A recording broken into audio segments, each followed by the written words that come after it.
Sir இப்போ இந்த ஒரு விஷயம் இது தெரியாமல் தான் நிறைய பேர் என்ன பண்ணுறது, பணம் இப்படி அப்படி போகுது அப்படின்னு சொல்லிட்டு திணறிட்டு இருக்காங்க. அதை சேமிக்கிறது அது குறித்த விஷயங்கள் ரொம்ப கஷ்டமாக இருக்குது. என்ன அப்படின்னா நம்மளுக்கு டிப்ஸு தேவை.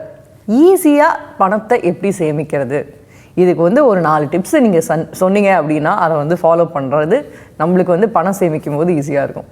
ஆக்சுவலாக ஃபஸ்ட்டு நான் இதில் இன்னொன்று யோசித்தேன், ஈஸியாக பணத்தை எப்படி சம்பாதிக்கிறது அப்படின்னு யோசித்தேன். பட் அது எப்படி இருந்தாலும் கஷ்டம்னு தெரிஞ்சு போச்சு. ஸோ சம்பாதித்த பணத்தை ரொம்ப சுலபமான வழி என்னென்னா, சிலைக்கு ஒரு தம் ரூல்னு சொல்லுவோம். உங்களுடைய சம்பாத்தியத்தை பொறுத்து, என்னுடைய சம்பாத்தியம் 20,000 ரூபான்னு வச்சுக்கோ ஒரு எக்ஸாம்பிள்.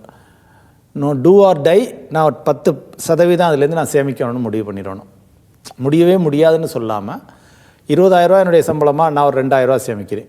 இல்லை 5% சேமிங்க, 1000 ரூபா சேமிக்கிறேன். அதுக்கு நம்ம மனதை ஒத்துக்க வைக்கணும்.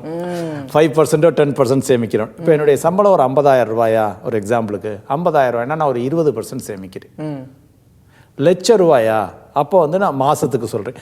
லட்ச ரூபாயா, அப்போ நான் ஏன்னா இன்றைக்கி ஐடியில் நிறைய பேர் வாங்குறாங்க, ஒரு 30% நான் சேமிக்கிறேன். 35%. 1 லேக்கு மேலே போகுதா, நான் ஒரு 40% சேமிக்கிறேன். இதுதான் தம் ரூலாக சொல்லுவோம் யூஸ்வலி. ஏன்னா இப்போ எல்லாருக்கும் அவங்க வருமானம் வர வர அவங்க செலவுகளும் அதிகமாகும். சின்ன காருக்கு பதிலாக பெரிய கார் வாங்குவாங்க, சின்ன பைக்குக்கு பதிலாக பெரிய பைக் வாங்குவாங்க, சின்ன வீட்டுக்கு பதிலாக பெரிய வீடு வாங்குவாங்க. ஸோ இஎம்ஐ அதிகமாக இதெல்லாம் இருக்கும். ஸோ அதனால தான் சேலரி இன்க்ரீஸ் ஆக நம்மளுடைய பெர்சன்டேஜ் ஆஃப் சேவிங்ஸை நம்ம அக்ரி பண்ணிக்கணும். இப்போ அவங்களாலே அக்ரி பண்ணிக்க முடியலை அப்படின்னா, அவங்களாலே எனக்கு எவ்வளோன்னு தெரியல, நிறைய பேர் பயப்படுவாங்க. அப்படி அக்ரி பண்ணிக்க முடியலைன்னா ப்ராபப்ளி ஒரு கன்சல்டண்ட்டையோ, ஒரு இன்வெஸ்ட்மெண்ட் கன்சல்டண்ட்டையோ, ஒரு ஆலோசகரை சந்தித்து என்னுடைய ஃபினான்ஷியல்ஸ் இது மாதிரி இவ்வளோ இந்தந்த செலவுகள் இருக்குது, இவ்வளோ வருமா. ஸோ இப்போ அவரால் சொல்ல முடியும் நீங்கள் எங்கே அதிகமாக செலவழிக்கிறீங்க அப்படின்னு. சில பேர் இப்போ நான் ஈட் அவுட்னு போட்டு சாப்பிட்றதுக்கு மாதத்துக்கு 30,000 ரூபா 40,000 ரூபா போடுவாங்க. யார் சார் அவங்களாம்? இல்லை, நான் என்னோட வர்ற கஸ்டமர்ஸை நான் பார்த்துருக்கேன். ஓகே. அது அப்புறம் அதர் எக்ஸ்பென்சஸ்ன்னு போட்டு, அது என்னென்னா கிரெடிட் கார்டு எக்ஸ்பென்ஸு, அதர் எக்ஸ்பென்சஸ்ன்னு போட்டு அது ஒரு 35,000 ரூபா 40,000 ரூபா போடுவாங்க. அதில் என்ன வாங்க இல்லை சார் தெரியல, கொஞ்சம் ஆசைப்பட்டுனா போவேன், இந்த வெப்சைட்டில் உட்காருவேன், அந்த ஆன்லைனில் உட்காருவேன், கொஞ்சம் நல்லா இருக்குன்னா வாங்கிடுவோம், கை கொஞ்சம் துருதுருக்கும். ஸோ இப்போ பெஸ்ட்டு டிப்ஸ் நீங்கள் கேட்டது நம்மளுடைய சேவிங்ஸ் பேங்க் அக்கௌண்ட்டில் அதிகமான தொகை இருக்கக்கூடாது. ஓகே, ஃபஸ்ட்டு டிப்பே அதுதான். ஏன்னா சேவிங்ஸ் பேங்க் அக்கௌண்ட்டில் இருக்க நம்ம என்ன நினச்சிக்கிறோம், அது எல்லா பணமுமே நமக்கு செலவழிக்கத்தான் இருக்குது. இப்போ இன்னொன்று அந்த ஆன்லைன் பேமெண்ட் மூலமாக போகிறதே தெரியல. அதாவது ரொம்ப வித்தவுட் பெயின். ஒரு நீங்கள் வாடகைக்கு குடியிருக்கீங்க அப்படின்னா ஒரு 10,000 ரூபா ரெண்ட் எடுத்து கொடுக்குறோம்னா எண்ணி கொடுப்போம், நமக்கே கொஞ்சம் கஷ்டமாக இருக்கும். இப்போ கேட்கங்காட்டி டக் டக் ஒரு போயிடுது, அவ்வளோதான்.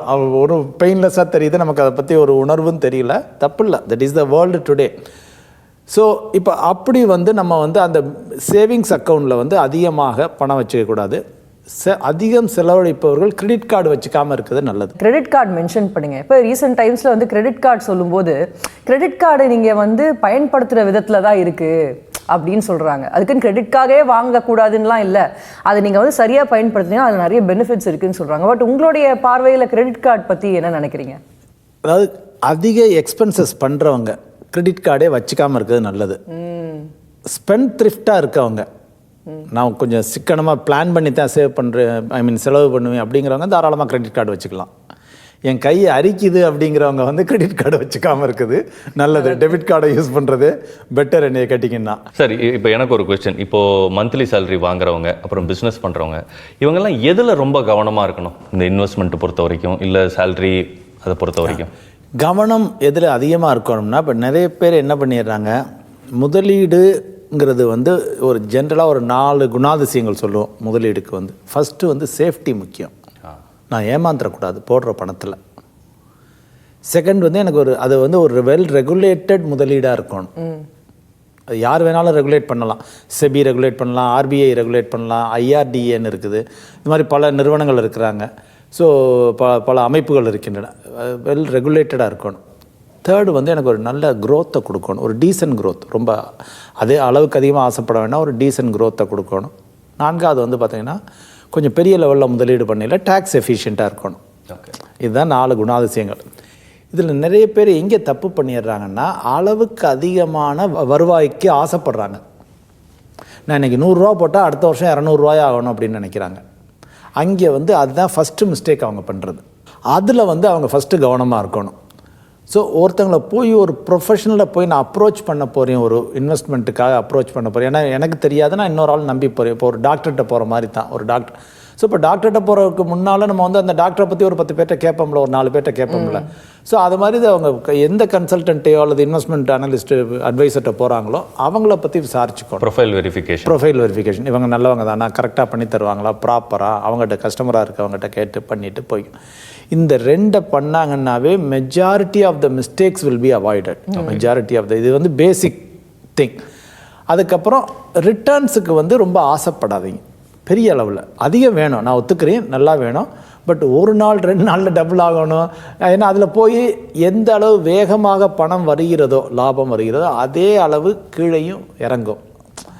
ப்ராப்ளம் வர்றதுக்கு வாய்ப்பு. நான் எனக்கு ஒரு ஸ்டெடியான முதலீடு வேணும், 5 வருஷம் 7 வருஷம் எனக்கு ஒரு பெட்டர் ரிட்டர்ன் வேணும், ரெகுலேட்டடாக இருக்கணும்.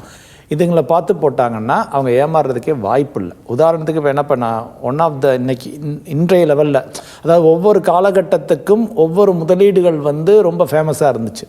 ஒரு காலத்தில் வந்து பார்த்திங்கன்னா தங்கத்தை வாங்கினாங்க, வெள்ளி தங்கம் வாங்கி வச்சுக்கினாங்க, லேண்டு நிறைய வாங்கினாங்க. அதுக்கப்புறம் நகர்ப்புறங்களில் இருக்கவங்களாம் போஸ்ட் ஆஃபீஸ் சேவிங்ஸுக்கு போனாங்க. அதுக்கப்புறம் இன்னும் இன்சூரன்ஸுக்கு போனாங்க.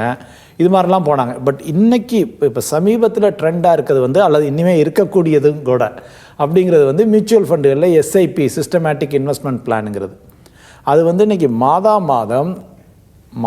மாதம் 29,000 கோடி ரூபாய் வரத்து. சாதாரண மக்கள் ஆஸ் லோ அஸ் 100 ருபீஸ்லேருந்து முதலீடு பண்ணலாம். வெறும் 100 ரூபா மாதம் முதலீடு பண்ணலாம். ஆட்டோமேட்டிக்காக உங்கள் பேங்க் அக்கௌண்ட்லேருந்து எடுத்துக்குவாங்க.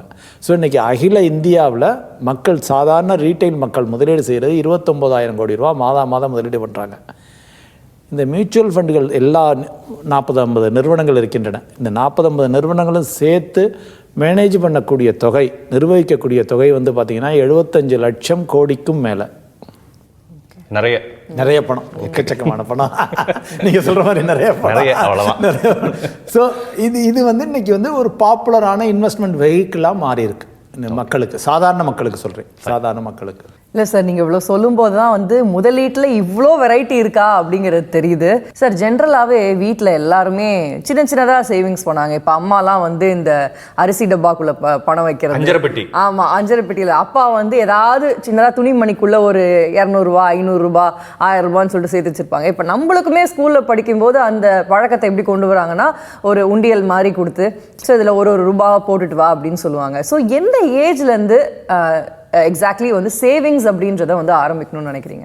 சின்ன வயசுலேயே இந்த நாலேஜை கொண்டு வந்துட்டா அவங்க when they grow up ஆட்டோமேட்டிக்காக வந்து அவங்களுக்கு இது எல்லாமே கொஞ்சம் ஓரளவு புரிபட ஆரம்பிச்சிடும். ஏன்னா என் பேங்க் அக்கௌண்ட்டை நான் ஆப்ரேட் பண்ணுறேன், செக்குன்னா எங்கே கையெழுத்து போடணும், இஃபட்டால் இன்றைக்கி எல்லாம் ஆன்லைனாக மாறிடுச்சு.